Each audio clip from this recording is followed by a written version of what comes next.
Hi everybody, I'm Danielle from Peas Loving Carrots, back again on kosher.com with another really fun Dinner with Danielle recipe. We have a whole new format for you.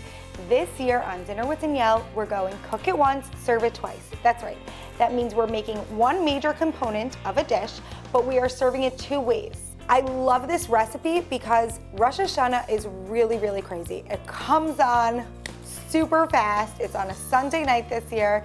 That means that we have to do a lot of prep work in advance, and this is definitely very, very freezer friendly. And it's perfect for a weeknight dinner. It's perfect if you want to make it and save the other half, pop it in your freezer to serve the serve it twice part on Yontiv. There's just so many ways to do it. It's a really good recipe, especially for the way the holidays fall out this year. All right, so let's get started. So the first thing we're gonna do is we're gonna get our crock pot really, really well greased. I know, it's not something that everybody thinks of, but the truth is, if you just take the 2 seconds and really grease up those sides, especially those edges, you know what I'm talking about. Those are the edges that always get stuck. It will make your cleaning life so much easier. We're just gonna go right ahead and add in our sliced onion right on the bottom. And we're just gonna pop the cover on, and while we're seasoning up our brisket, that's just gonna start sweating, doing its thing, gonna get all happy in there. Now, time for our brisket. Pop on some gloves. We are going to take just a little bit of oil, about a tablespoon. We're gonna rub it on the first side, and whatever we do on the first side, we're gonna flip it over and do on the second side. Oil, granulated garlic,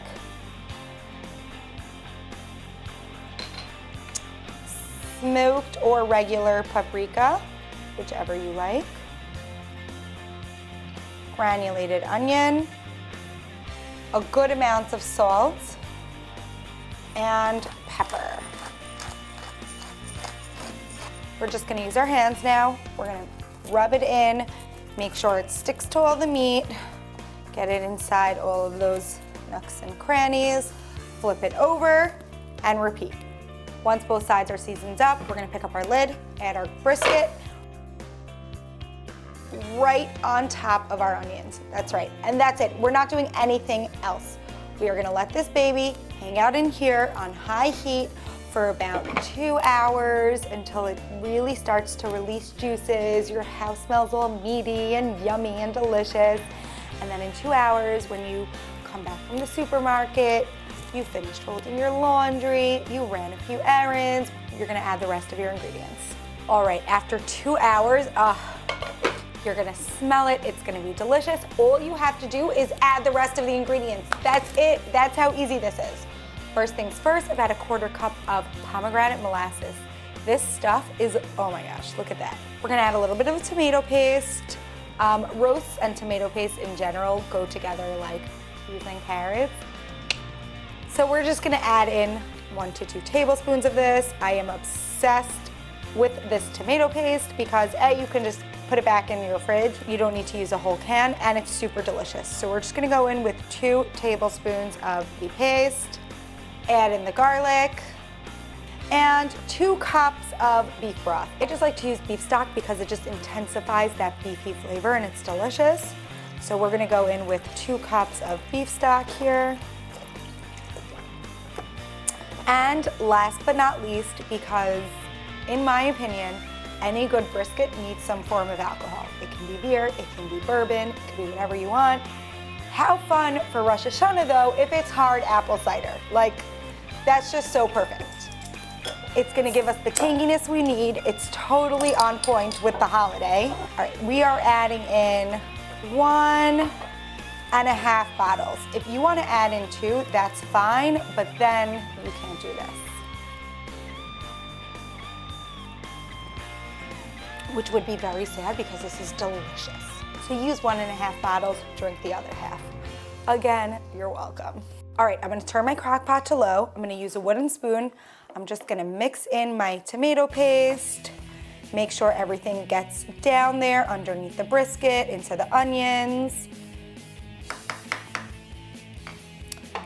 Pop my cover on, set it aside, and bye-bye. I will see you in 6 to 8 hours. I have my brisket here. I took it out of the crock pot. I let it cool in its own juices. That is super duper important.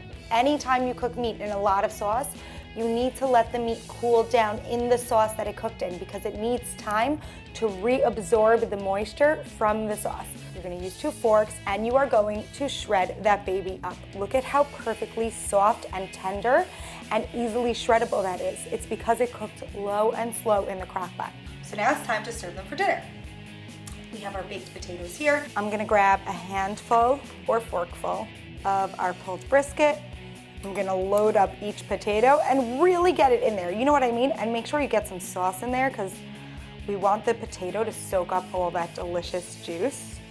We need to garnish these babies up because they're brown. We can't serve brown food, folks. I mean, we can. Brown food's delicious. Hamburgers, meat sauce, fully loaded baked potatoes with shredded beef. We're gonna go in with some pomegranate seeds to just re-enhance the pomegranate molasses that we cooked the meat with, plus give it like a pop in your mouth. And because I'm a lover of red onion, I'm gonna go in with a little bit. If you're not a red onion, purple onion lover, don't use it. And so that's it, folks. This is our first dinner. Eat it up. Let's move on to our next dinner. Oh, welcome back, folks, with our second night of dinner with the same protein. I'm still wearing the same clothes because I happen to have worn the same thing 2 days in a row. Don't tell anybody. For our Serve It Twice dinner, I am really excited about this. This was an on-the-fly, random decision. We eat this all the time in my house. It's one of Ellie's favorites. We are making a rice salad. What does that mean? What's a rice salad? You put a cup of rice into the salad. It is brilliant. It is so good. All we have to do is make a vinaigrette and just assemble everything. Now, I know what you're thinking. Danielle, I have to make the rice. You guys know me by now. I can't cook rice. Thank God I have somebody that cooks rice for me in Israel because no matter what I do, I cannot get it right. And I could cook a lot of stuff. I cannot cook rice. So luckily we have this, which is literally saving my life. It's a frozen rice. It comes in packets and all you do is stick it in the microwave. So that's perfect. Okay, I'll be right back. I'm gonna go make the rice. I'm just gonna pop it in the microwave for 3 minutes. I'll be right back. When your rice comes out of the microwave, be careful, it is a little bit hot. We're gonna take this, pour it into our bowl, let it cool off a bit. We don't wanna put the burning hot rice into the arugula because it will right away just wilt. We do want it a little bit warm. That's one of the nice things is that like the warmth, will wilt the arugula just enough and it will absorb more of the dressing, but not boiling hot. So just add it to your bowl. Set it aside. Now it's time to make our vinaigrette. It's really quick, really simple, and it can all be done in one jar, no food processor necessary. We're gonna go in with a little bit of Dijon mustard. I actually really love the tang it gives it. It's really nice. A little bit of honey, some balsamic vinegar, salt, pepper, and olive oil. Put the cover on. Give it a good shake. You really want to get the mustard incorporated so that it helps the vinaigrette emulsify. And it's time to assemble our salad. We have arugula. We are going to go ahead and add our rice in with the arugula.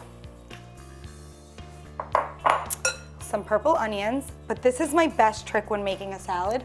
Always hold back a little bit of the ingredients so that once you mix the salad, you can garnish on top to make it look pretty. Some pomegranate seeds right into the salad.